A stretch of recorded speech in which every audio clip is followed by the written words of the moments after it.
Hello students, this is Mr. Ezra. Today we are going to talk about how to expand logarithms. So up until this point we've just kind of introduced what a logarithm is, how it's related to an exponent, and talked about converting back and forth and solving some real simple exponential and logarithmic equations.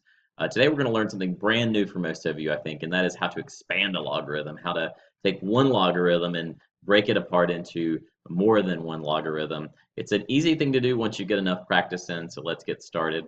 Before we jump into some examples, I want to review with you these properties of logarithms. Now, these properties are in many ways related to the exponents that logarithms are kind of like inverses of, right? So if you remember with multiplication of like bases, if I have x to the fifth times x to the fourth, I add those exponents together to get x to the ninth. So that multiplication of two like bases becomes an addition of the exponents.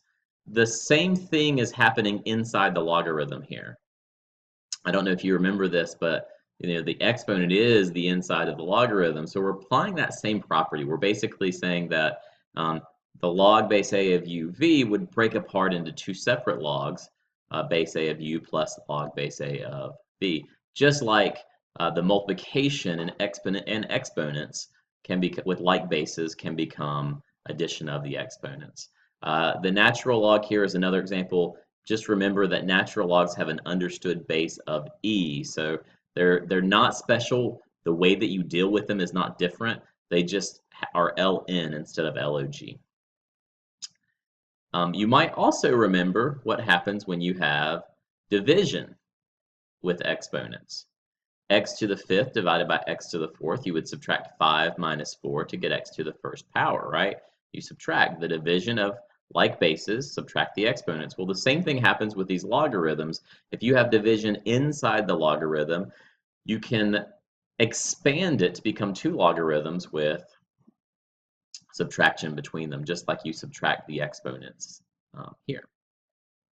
And of course, I don't know if you remember the power property of exponents, but if I had x to the second power raised to the third power, I would multiply the exponents. I would say 2 times 3 is 6, right? Well, this one's a little bit different, but it's still kind of related to this power product in that exponents inside a logarithm get multiplied by the logarithm, kind of like 2 gets multiplied by 3 to get 6. I move that exponent to the front of the logarithm, and it becomes a coefficient or something in front of the logarithm that is a product that gets multiplied by the logarithm. Same thing is true of natural logs. Remember, they're not different, they just have a special understood base of e.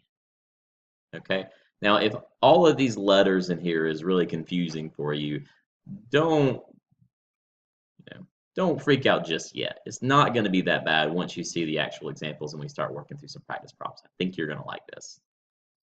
So let's get started with some rules that you pretty much can follow for most of these examples. These are strategies to use when you're expanding a logarithm. The first thing that you want to do is change any radical, which is like a square root or a fourth root or a sixth root in this case, to a rational fractional exponent. And in other words, in this example here, I see this sixth root of x. The first thing that I want to do is change that sixth root of x to become x to the 1/6 power. Remember, the index of the square of the root becomes the denominator in your fractional exponent. And then since this was x to the first power, we have 1/6 as our exponent. And then y squared is going to stay y squared. So that's first, okay? First, deal with any roots. Second, expand the multiplication and or the division. In this case, we only have the division. So you might remember that the rule for division was to change that division to become subtraction. And that one logarithm expands to become the subtraction of two different logarithms with the same base. So this is going to be log base x to the 1/6 minus, because of the division sign, log of y squared. I will go ahead and say it honestly doesn't matter with this if the parentheses is just around the variable or if you've got it around the whole thing. That doesn't matter. You just know that all of that is the first log and all of that is the second log, and you should be good to go. In fact, the parentheses don't necessarily have to be there, but once you start getting lots of stuff, it does help to keep things together to use those parentheses. All right, we're almost there. The last thing that you want to do is move any exponents that are inside of a logarithm attached to a variable to move them to the front of the logarithm. So, for example, this 1/6 exponent is going to move to the very front of that logarithm, and this 2 exponent is going to move to the front of that logarithm, which is going to give us 1/6 times log of x minus 2 times log of y. Once you move them, your final answer, you should have no exponents at all. Coefficients are okay. Just one thing inside of each logarithm is okay. But this is expanded out as far as it will go. Now, it is perfectly okay to leave this the way that it is written and circle it and say, there's my expanded form. I'm going to say this because sometimes you see it with multiple choice questions. 1/6 times the log of x is the same thing as log of x divided by 6. So just in case you see that somewhere, just know that that is an alternate way to write this question or write the answer to this question, that either one is okay. Really quickly before we move on, I want to remind you that when a log does not have a base, it is understood to be a base of 10. You do not have to write the 10 in there. It's there automatically, but you need to remember that it's there, that it is a base of 10 if there's not a base written. The only other case where that's not true is the natural logarithm always has a base of e. Anything that does not have a base of e or base of 10, the base will be written as part of the logarithm. You'll actually see it there. All right, number 2. We have log base 3 of 2 times x to the third. Well, if you think back to or look back at your list of properties, how do we break apart multiplication? It becomes addition. So we have log base 3 of 2 plus log base 3 of x to the third power. Notice that when I expand this log, that 3 is going to be part of both logarithms. That base of 3 is going to become part of both logarithms. And the last thing that I want to do is any exponent gets moved to the front of that logarithm. So the first one didn't have an exponent. It's going to stay log base 3 of 2. But the second one is going to become 3 times log base 3 of x.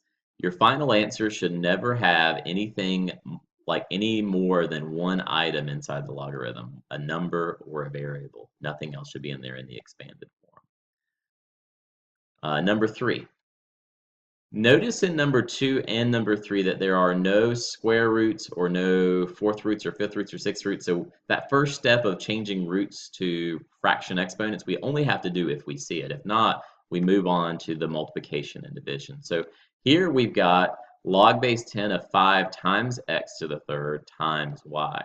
We can break those multiplications apart all at one time as log base 10, which I don't have to write the 10. It's okay to leave it off. It's understood to be there. So I'll just say log of 5 plus log of x to the third plus log of y. So I've got my 3 logs. My last step always, remember, any exponents go to the front of the logarithm to which they are attached. So in this case, it's going to be final answer of number 3, log 5 plus 3 times log of x plus log of y. We've expanded this logarithm to become 3 logarithms, or the sum of 3 logarithms. Our final example, our final example on this set of questions is log base 7 of x to the third over y. So in this one, I'll come down here for this one. We have to write a base of 7. It's not understood, so we got to put that in. The x to the third goes in the first log. And because of the division, we subtract the second log, which is also going to be a base 7 of y. Final step, any exponents move to the front, become something that you multiply times the log. So 3 times the log base 7 of x minus log base 7 of y. And we have expanded that logarithm. Hopefully at this point you're starting to see the basics, right? Deal with any roots. After that, break apart multiplication or division, and then handle the exponents. And that's it. Those 3 steps will get almost every one of these problems solved for you. A few more examples on this page. Going to start moving a little bit more quickly now. So here we've got log base 4 of, now 5 and a squared are in the numerator of this fraction. So they are going to become addition because I'm multiplying them. Anything that I divide by is going to become subtraction. So when I break it apart, I want to have the log base 4 of 5 plus the log base 4 of a squared. But I want to subtract the log base 4. Here, we'll come down just below this a little bit. I want to subtract the log base 4 of b to the 5th. Okay, so that's add the ones on top, subtract for the log on the bottom. Now the last step always is to look for any exponents and move them to the front of the logarithm to which they are attached. Some of you will get to the point where you will start doing this all in one step. I'm pretty sure that some of you will do this. You'll look over here and you'll say that's log base 4 of 5. That 2 is going to move to the front, so I'll go ahead and write it there. And that 5 is going to move to the front, so I'll go ahead and write it there. And it's once you practice this enough where you are able to do that, that's perfectly fine if you want to kind of do it all in one step. I'm going to show you every step along the way in my notes, but if you can speed that up, that is okay. All right, we've got a natural log, understood base of e. We've got 2 things in the numerator and 2 things in the denominator. Everything in the numerator is going to become addition because we're multiplying 3 times the cubed root of x. So that multiplication is going to become addition. Anything in the bottom, this is going to sound weird, but we are dividing by y and we're dividing by z to the 3rd power. So we are going to subtract both of those. So when we break this apart, eventually, that's what we're going to do. There is something that we have to deal with first in this question, and that first thing that we have to deal with is the cubed root. So we're not going to expand yet. We're going to keep it a natural log with the 3 and the x part on the top, but we're going to change that x to be to the 1 over 3 power. The index of the root becomes the denominator attached to the variable, and the bottom is going to stay the same. And once we've done that, now we can start splitting it apart. The things in the top, remember, the 3 is going to be added to the natural log, or the natural log of 3 is going to be added to the natural log of x to the 1/3. And then we're going to subtract the 2 things in the bottom, the natural log of y and the natural log of z to the 3rd power. So everything in the, I know you're multiplying y times z, but think of it this way. We're dividing the top by both of these things, so they both become subtraction. If you want to talk about this, I can give you a deeper explanation in person in class. Finally, the last step is to look for any exponents. When you see those exponents, they only go to the front of what they're attached, that log that they're attached to. Every other log that doesn't have an exponent doesn't get a coefficient or something in the front to multiply. It's just going to stay the same. So we end up in our final answer with natural log of 3 plus 1/3 times the natural log of x minus the natural log of y minus the natural log, oops, didn't move that 3 up there, so minus 3 times the natural log of z. That is our final answer. I do want to remind you that it is perfectly okay if you see this, just this term right here, just this part right here is natural log of x all over 3, that natural log of x over 3. It's okay to write that part that way. I'm not going to write it in my examples, but you might see it in a multiple choice question. You never know. Like on the ACT or SAT or Moodle quiz, you know, it just depends on how the question was put together and who wrote it. All right, we've got one more example, I think, and we're going to try this real quick. First, that square root has got to go. Square roots have an understood index of 2. So when we rewrite this, I want you to put 3x minus 5 in parentheses because all of that is under the square root, and raise it to the 1/2 power. That's our first step. Change roots to exponents. Now we can deal with any multiplication or division. This 3x minus 5 is bounded together by the subtraction sign. I can't really do anything with it. So when I break this apart, it is going to have to stay as part of the log of 3x minus 5. That minus sign bounds it together. I can't break it apart, the 1/2. But I'm going to subtract the log of 7 because it is not with anything else. So it's just divide by 7 becomes subtraction of 2 logs.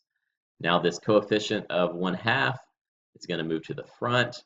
This is an example of us expanding this logarithm, and we end up with not just a number or a variable like we like. That minus sign is going to bound it all together.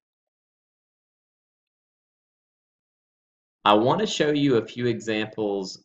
I'm not going to work these out. I'm just going to talk about them really quickly of what to do when you are given some information. Standardized tests like to do this because they don't assume that every kid has a graphing calculator that can, or a scientific calculator that can handle logarithms. So they'll tell you what a few of the logarithms are equal to. You want to use those logarithms to answer the questions. We're going to use our properties of expansion and the fact that we know what log base 3 of 5 is approximately equal to, and we know what log base 3 of 6 is approximately equal to evaluate these logarithms.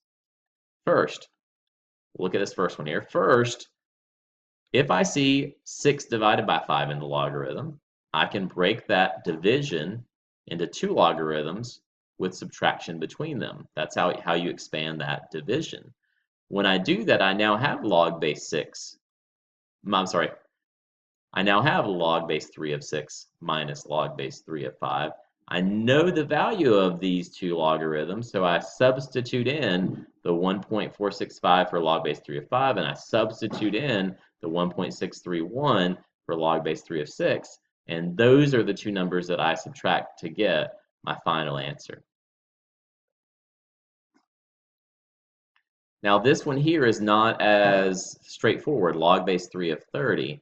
You have to think in your head, how can I change this 30 to have a 5 and a 6 and maybe an operation between them like multiplication or division or raising it to a power?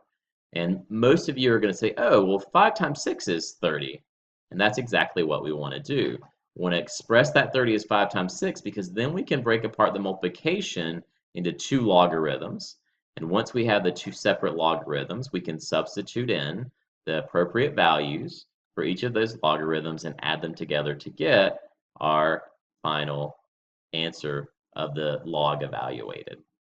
Okay, this is what we had to do back in the days of log tables, you know, where you might not have the value of log base 3 of 36, but you could change it to something a little bit simpler by saying, well, 36 is the same thing as 6 squared. So I can move that exponent to the front, and now I know the value of log base 3 of 6. I substitute it in, multiply by 2, and I get my answer. You won't see a ton of these in this unit. There'll be some kind of throughout maybe. Um, don't expect to see a ton of them, but you could see them somewhere, so I did want you to see how to work those out. It's very similar to expanding, but we are expanding for the sole purpose of being able to substitute in what we know in order to solve the problem. At this point, I want you to pause this video. I've been talking for a while now. I've gone through lots of examples. I want you to pause the video and try these 4 problems. And after you've attempted them, restart the video. I'm not going to talk about them in depth, but I am going to have the answers up here for you to check out. So pause the video now and then start it up in just a minute. All right, so you have tried these problems, check your answers, see if you got them right. I'm not going to necessarily go through them, but I will tell you that as I was working these out, I combined all the steps to one, and that's something that if you get good at this, you can practice, but don't do it until you're feeling comfortable and you start to get them right. For example, I knew that this 2 would be in front of the natural log of A, and this 3 would be in the front of the natural log of B, and that 1/2 for that root would be in front of the natural log of C. And I knew that the multiplication between them would become addition inside of them. So check your answers. If you made a mistake, go back and see if you can fix it. And if you have a question, you can ask me in class. All right, I got four more for you to try. Pause the video, give these a go, and then start the video up to see if you got them right. All right, so hopefully you have answered these. Check your answers, see how you did. Just want to point out that sometimes if you have a lot of multiplication and a lot of division, you end up with a lot of logarithms. So you've got to expand this out as far as it will go to answer the problem fully. Again, if you have any questions about these, please feel free to ask them. Hopefully you got them right. At this point, if you're getting most of these right or all of these right, then you're probably ready for the practice. You're probably going to be successful. If you run into any problems, make sure that you let me know and that you ask about it. And so I hope that you are really successful in the practice. Check the answer key to make sure that you're getting questions right, that you're practicing it the right way. And if you run into anything that you don't understand, that you've got a question about, please see me. All right, I'll see you in class.